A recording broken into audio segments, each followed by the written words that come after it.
Aloha, belle âme. Hmm. Aloha, belle âme de l'amour. Je voulais prendre un petit moment au micro pour te faire cette vidéo. Je sentais vachement quelques petites clartés sur le sujet du couple sacré, de l'union sacrée, dont on parle tous énormément. Euh, et j'avais envie en fait de zoomer un petit peu sur un endroit spécifique de toutes ces situations où, d'ailleurs, c'est pas obligé d'être que sur les relations, mais cet endroit où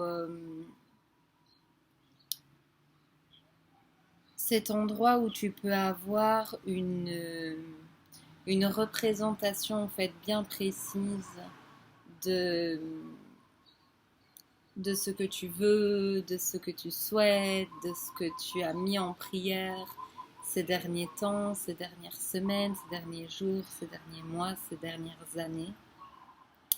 Et donc, en fait, ce moment où ça passe un petit peu du vision board, du tableau de visualisation, de la lettre de prière à la rencontre dans la matière, dans la réalité, et ce fameux genre de situation euh, où tu peux te dire c'est forcément lui, c'est forcément elle, ou tu es en relation avec quelqu'un que tu as établi que ce devait être lui ou elle, mais depuis un espace finalement peut-être beaucoup plus mental que en honneur du vivant, du réel, de ce qui est. Alors je vais t'expliquer ça un petit peu plus de manière détaillée, même si je vais essayer de faire une courte vidéo sur le sujet. Tu sais, quand tu vois la personne ou tu es avec la personne parce que cette personne répond à ces critères, à ces traits, à ces caractéristiques qui te sont chères, qui te tiennent à cœur.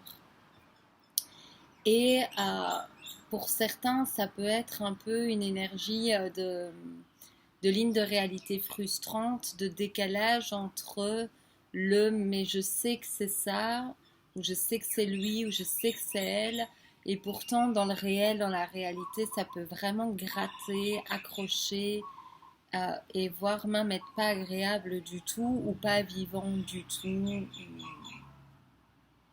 Et donc j'avais envie de vraiment passer un message que j'ai reçu ces dernières semaines de manière vraiment très tranchante au niveau de mes guides, au niveau des guidances que je peux sentir et recevoir. C'est vraiment d'accepter que tu peux avoir des millions de signes. Ce qui se produit dans le réel, dans le concret, dans le physique, on est tout autant un, en fait. De vraiment pas se planter la tête dans le guidon de l'obstination de la partie en l'être humain qui voudrait obtenir quelque chose ne se croyant pas déjà complet et magnifique. Donc vraiment ces espaces d'attache, d'accroche depuis un espace de manque et non depuis un espace de connaissance tranquille, de paisibilité tranquille en fait. Et de voir que du coup, il est essentiel d'intégrer le réel et la matière à la liste des signes. Je te donne un exemple, on va se décoller du sujet d'union sacrée, de couple du Nouveau Monde, on va bouger dans le domaine immobilier. Si tu arrives dans une maison, un lieu de vie, où quand tu vois les choses sur le papier, tu dis ça, il y a tout. Il y a tout ce que j'avais visualisé, cet endroit, ça, c'est génial. Et donc ta tête se projette, t'imagines que tu vas pouvoir faire des lieux de stage dans cet endroit, etc. Enfin bref, ce que tu visualises. Et puis quand tu fais la visite, tu t'y sens pas bien. Tu t'y sens pas bien, tu as l'impression que quand tu t'assois dans le salon, c'est pas confortable, c'est pas agréable, t'as pas l'impression que le salon t'accueille, te reçoit. Et puis tu vas dans la cuisine et puis finalement tu sens qu'il y a une ambiance plutôt froide dans la cuisine et que malgré les critères, ben en fait c'est plutôt glacé, c'est pas agréable d'y être spécialement.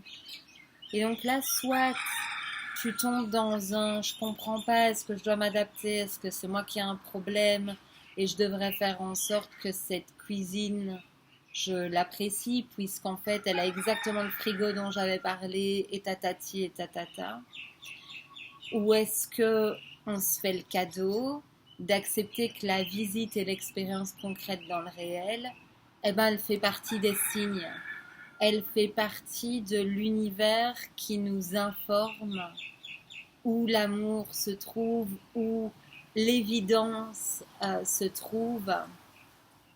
Et donc, du coup, de vraiment regarder son mental entre quatre yeux et dire, ok, je sais que tu es grave attaché à ce lieu de vie et que tu veux vraiment, parce que tu sens dans tes tripes que tu as déjà déménagé et que ça a déjà eu lieu et il y a une partie de toi qui est parfaitement au courant de cela. Mais donc en fait, quand tu refusionnes avec ton être et pas avec ton espace d'humanité, j'ai presque envie de dire dépendante, qui se croit dépendante des uns des autres et du futur, etc. Quand tu refusionnes, quand tu replonges dans l'être, dans l'espace qui se souvient parfaitement avoir créé autant l'appartement, le lieu de vie, que l'avatar qui marche dedans, ou qui a créé autant l'être humain en face que l'être humain ici, ben en fait il y a j'allais dire une décontraction, on arrête cette rigidité, quoi. On redevient flexible, on revient à soi, et donc il y a une dé, il y a une décontraction sur la notion de rareté et la croyance du coup de ne pas pouvoir laisser aller par exemple ce lieu de vie parce que parce qu'on voit bien que dans la certitude que s'il y a ce lieu de vie là en face et qui ne convient pas parfaitement et que c'est de l'ordre du presque, c'est forcément parce qu'il y en a un avec la totale où cette évidence est fluide et remarquable et majestueuse qu'on peut laisser aller ce lieu de vie. Moi, dans ce domaine, entre guillemets, de l'immobilier, ça met des exemples, j'en ai à l'appel de ce moment de courage de laisser aller, d'oser laisser aller, avec la tête qui crie non mais tu es complètement taré, en plus tu as vraiment besoin d'un lieu de vie là maintenant, et donc c'est de la folie ce que tu nous fais, la tête qui crie au secours en mode mais mon Dieu, qu'est-ce qu'elle nous sort encore, je te dis de le prendre ce lieu, etc.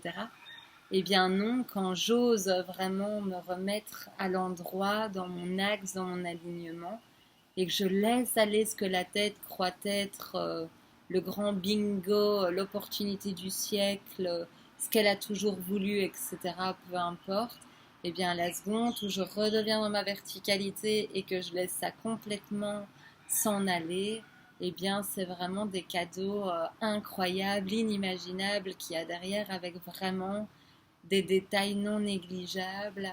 Et donc voilà, je voulais vraiment m'adresser à vous, à toi, belle âme, aujourd'hui, sur, voilà, permettre dans ton grand discernement, parce que je suis pas là pour te dire que c'est pas lui, c'est pas elle, que c'est pas ce lieu de vie, que non, ça c'est toi qui sais, c'est toi qui ressens, mais il y a vraiment cet espace d'authenticité, de sincérité à soi depuis son espace de complétude, depuis son espace de non-accroche, de rareté. Parce que ça, c'est vraiment oublier le créateur que nous sommes. C'est vraiment nier notre nature. C'est vraiment se faire croire de manière minimisante d'être un petit truc dépendant d'un autre truc pour un bien-être. Et c'est pas du tout les jeux qu'on veut jouer dans le nouveau monde, dans les unions sacrées, dans les alliances sacrées. Donc, lorsque le réel, tu sais, c'est cette fameuse différence entre dire oui au oui et donner du sien, au oui qui est là, ou se vider corps et âme et toute la sueur de notre front et de notre cœur pour faire d'un non un oui. C'est-à-dire qu'en fait, il y a une différence entre quand dans le réel, dans l'expérience réelle, donc comme dans la visite de la cuisine que je viens de partager, il y a un vrai... ça me dit de te dire de regarder ton facteur bonheur, ton facteur rayonnement, ton facteur jouissance. Mais pas d'un truc, d'un corps émotionnel, mais vraiment au sein de ton être, de ton âme. Voilà, de regarder ça, parce que ce facteur-là, ce réel-là, il ment pas en fait. Alors que la tête, elle, va inventer des tas d'histoires en présentant des trucs du passé, du futur, du ci, du là, mais qui va sortir du réel en fait pour essayer que ce truc-là devienne vrai. Et ça, c'est très très différent. Et ça demande énormément de courage que d'oser s'écouter et d'avancer. Alors, belle âme, à bientôt.